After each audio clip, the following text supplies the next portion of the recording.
À 60 ans, vous ne possédez plus seulement un corps. Vous habitez un temple qui a traversé des décennies de tempêtes, de désirs, de luttes et de silence.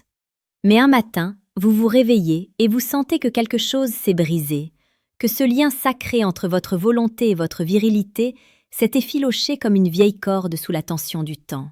Ce n'est pas simplement une panne, c'est le cri d'alarme d'un système qui s'éteint parce que vous avez commis l'erreur fatale de traiter votre organe le plus intime comme un étranger, ou pire, comme une machine que l'on peut forcer sans en comprendre l'âme biologique. Sénèque nous rappelait avec une justesse troublante que l'on ne reçoit pas une vie courte, mais que nous la rendons telle, et que nous ne sommes pas démunis de temps, mais que nous le gaspillons. Cette sagesse antique s'applique avec une cruauté particulière à votre santé masculine après 60 ans.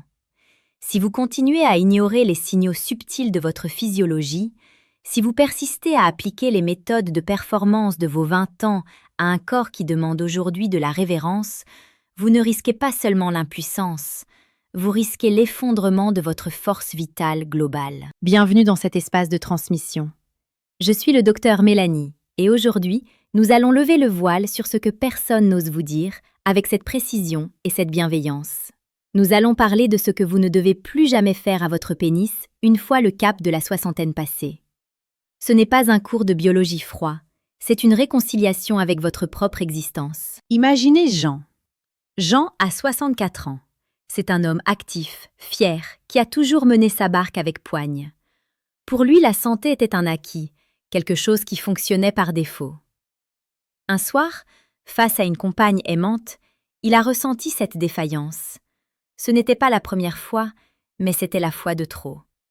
Sa réaction immédiate n'a pas été l'écoute, mais la colère. Il a couru acheter une solution chimique rapide sur Internet, sans consultation, sans comprendre le terrain sur lequel il marchait. En faisant cela, Jean a commis l'erreur que je vois trop souvent. Il a tenté de faire taire le messager au lieu d'écouter le message. Car votre pénis est le baromètre de votre cœur. Ce qui se passe dans vos artères les plus fines est le miroir exact de ce qui se prépare dans vos artères coronaires. En forçant la mécanique sans soigner la source, Jean mettait sa vie en péril, pas seulement sa dignité. La première erreur monumentale, celle qui détruit silencieusement votre vitalité, est l'usage de la force, tant physique que chimique, sans une préparation de la conscience corporelle.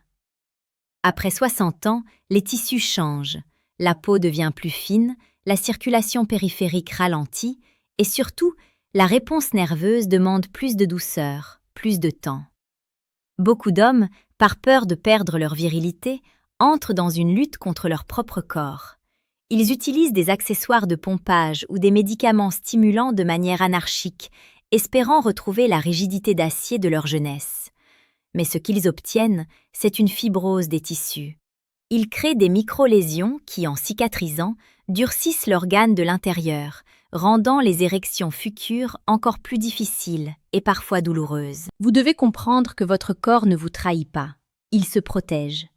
Lorsque l'érection se fait rare ou fragile, c'est souvent parce que votre système nerveux est en mode survie. Le stress chronique, cette plaie de notre époque, injecte du cortisol dans vos veines. Le cortisol est l'ennemi juré de la testostérone. À 60 ans, votre réservoir hormonal est précieux. Chaque bouffée de colère, chaque nuit d'insomnie passée à ressasser le passé ou à craindre l'avenir, agit comme un poison qui contracte les petits vaisseaux sanguins. Vous ne pouvez pas demander à une fleur de s'épanouir sous un climat de gel permanent. Il est temps de vous poser cette question, en toute honnêteté, dans le silence de votre chambre.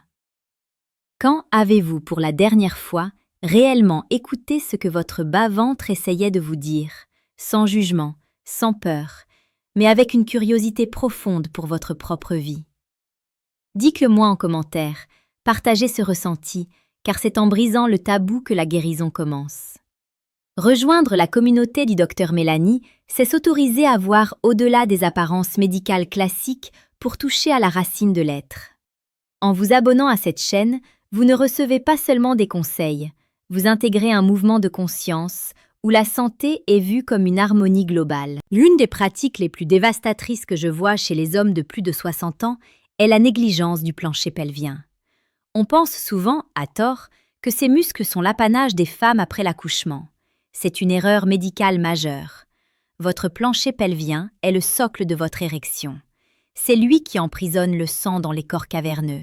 Si vous ne l'entretenez pas, si vous restez assis des heures durant devant un écran ou au volant, vous asphyxiez cette zone. Vous créez une stagnation énergétique et sanguine. Ne faites jamais l'erreur de croire que l'inactivité est une fatalité de l'âge. Le mouvement est la vie. Mais pas n'importe quel mouvement. Un mouvement conscient, une marche quotidienne où vous sentez le contact de vos pieds sur le sol, une respiration qui descend jusque dans votre bassin. Parlons maintenant de l'alimentation, mais pas sous l'angle des calories. Parlons-en comme d'un carburant pour votre lumière intérieure. Après 60 ans, le sucre raffiné et les graisses transformées ne sont plus seulement des ennemis de votre ligne.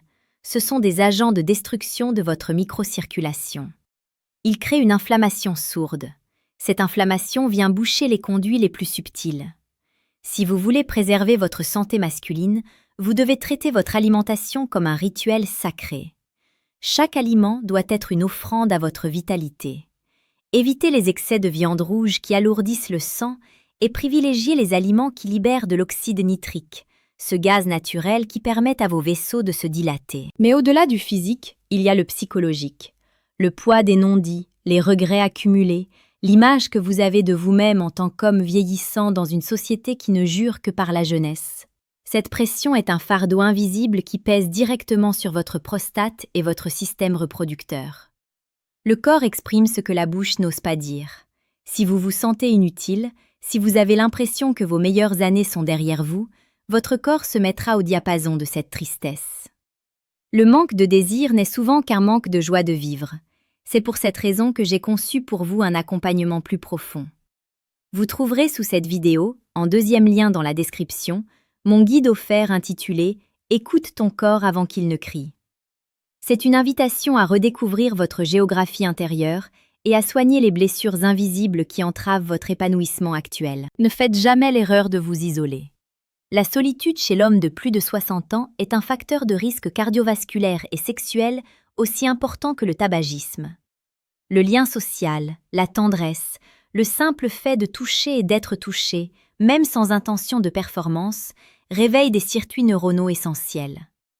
La peau est le plus grand organe sensoriel du corps humain. En la privant de contact, vous envoyez à votre cerveau le signal que la vie se retire. Reprenons l'histoire de Jean. Après avoir failli détruire sa santé avec des substances douteuses, il a enfin accepté de consulter une approche holistique. Il a compris que son problème d'érection était le symptôme d'un épuisement nerveux et d'une sédentarité extrême. Il a commencé par réapprendre à respirer. Cela semble simple, presque trop simple. Et pourtant, la respiration diaphragmatique masse vos organes internes, oxygène votre sang et calme votre système nerveux sympathique. En quelques semaines, sans aucune pilule miracle, Jean a retrouvé non seulement une fonction physique plus stable, mais surtout une clarté mentale et une énergie qu'il pensait avoir perdue à jamais. Il a appris à ne plus jamais forcer. Il a appris que la sexualité après 60 ans n'est pas une course de vitesse, mais une danse de présence. C'est là que réside le secret de la sagesse millénaire que nous enseignons ici. Le plaisir n'est pas une destination, c'est un état de résonance avec la vie. Abonnez-vous pour ne pas manquer nos prochaines explorations, car nous irons encore plus loin dans la compréhension de cette alchimie entre le corps et l'esprit. Votre soutien permet à cette sagesse de se diffuser et d'aider des milliers d'hommes qui, comme vous, cherchent des réponses authentiques loin des clichés publicitaires. Pour conclure ce chapitre de votre vie, j'aimerais que vous reteniez ceci. Votre âge n'est pas un déclin, c'est une distillation. Vous avez aujourd'hui la possibilité de vivre une masculinité plus consciente, plus profonde et plus connectée que jamais. Ne gâchez pas cette opportunité en appliquant des méthodes brutales à un être de finesse. Respectez votre corps, écoutez ses murmures avant qu'ils ne deviennent des cris, et traitez chaque jour comme une occasion de célébrer la vie qui coule encore en vous, puissante et calme. Prenez soin de vous, car personne ne le fera avec autant d'amour et de justesse que vous-même, une fois que vous aurez retrouvé le chemin de votre propre conscience. Nous nous retrouvons très bientôt pour une nouvelle rencontre avec votre vérité intérieure.